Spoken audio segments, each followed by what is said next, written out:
تصور کریں کہ آپ ایک پینسل کو اس کی نوک پر کھڑا کرنے کی کوشش کر رہے ہیں اور اس پینسل کو اربوں سالوں تک ایسے ہی کھڑے رہنا ہے۔ یقیناً ناممکن لگتا ہے، ذرا سی ہوا کا جھونکا یا معمولی سی وائبریشن اسے گرا دے گی۔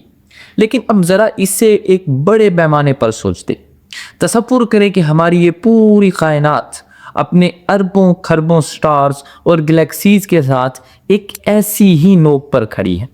سائنٹسٹ کا کہنا ہے کہ اگر کائنات کی ڈینسٹی میں 1 انچ کے بھی ٹریلین حصے کے برابر بھی فرق ہوتا تو نہ یہ زمین ہوتی، نہ سورج اور نہ ہی یہ کائنات۔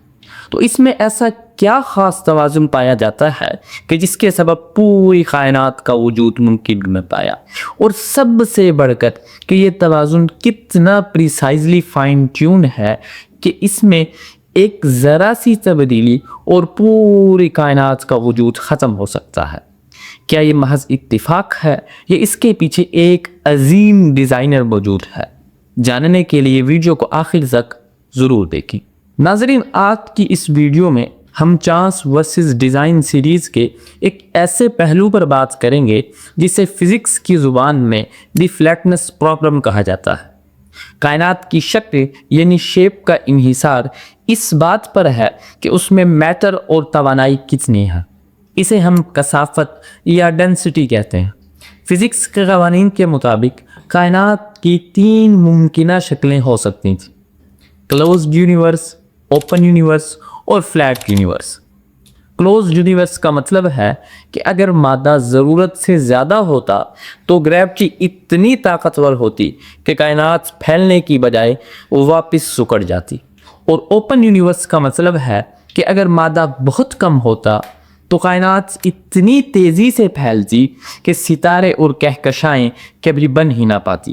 اور تیسرے نمبر پر ہے فلیٹ یونیورس۔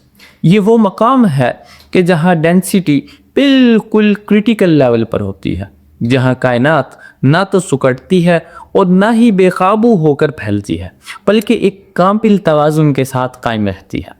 حیران کن بات یہ ہے کہ ہماری کائنات بالکل فلیٹ ہے، لیکن یہ فلیٹ ہونا کوئی عام بات نہیں ہے۔ یہ ایسا ہی ہے جیسے کوئی کہے کہ اس نے سمندر کی تمام لہروں کو ایک سطح پر منجمد کر دیا ہو۔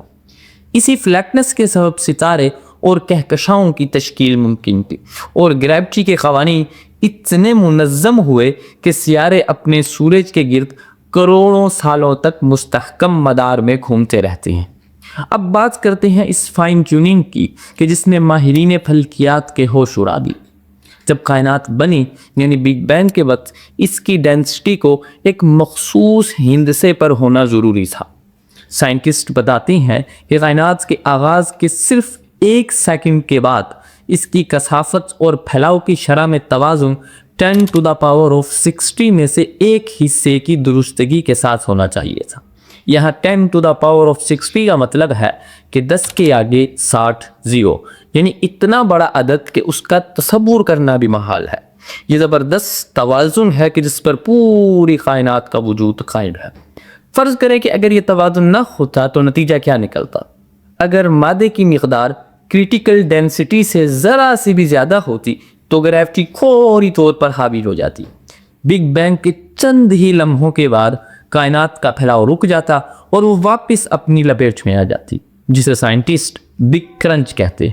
نہ وقت ہوتا، نہ مادہ، نہ ہی زندگی کا کوئی امکان، یعنی کائنات پیدا ہوتے ہی خودکشی کر لیتی۔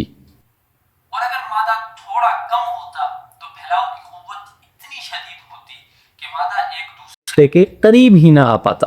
ایٹمز ایک دوسرے سے دور بھاگتے، نہ ستارے بنتے نہ ہی کہکشائیں بنتی، اور پوری کائنات صرف ایک ٹھنڈا، تاریک اور خالی خلا بن کر رہتی۔ مادہ اس قدر پھیل جاتا کہ کیمیکل ریاکشنز کا تصور بھی ناممکن ہوتا۔ اس زبردست فائن ٹیوننگ کو ایک مثال سے سمجھتے ہیں۔ تصور کریں کہ کائنات کے وجود میں آنے کے لیے ایک سپر کمپیوٹر میں اربوں ہندسوں پر مشتمل ایک مخصوص پاسورڈ ٹائپ کرنا ضروری تھا۔ اگر اس پاسورڈ کا صرف 1 ڈیجٹ بھی غلط ٹائپ ہو جاتا تو سب کچھ کولیپس کر جاتا۔ کائنات کی ڈینسٹی کا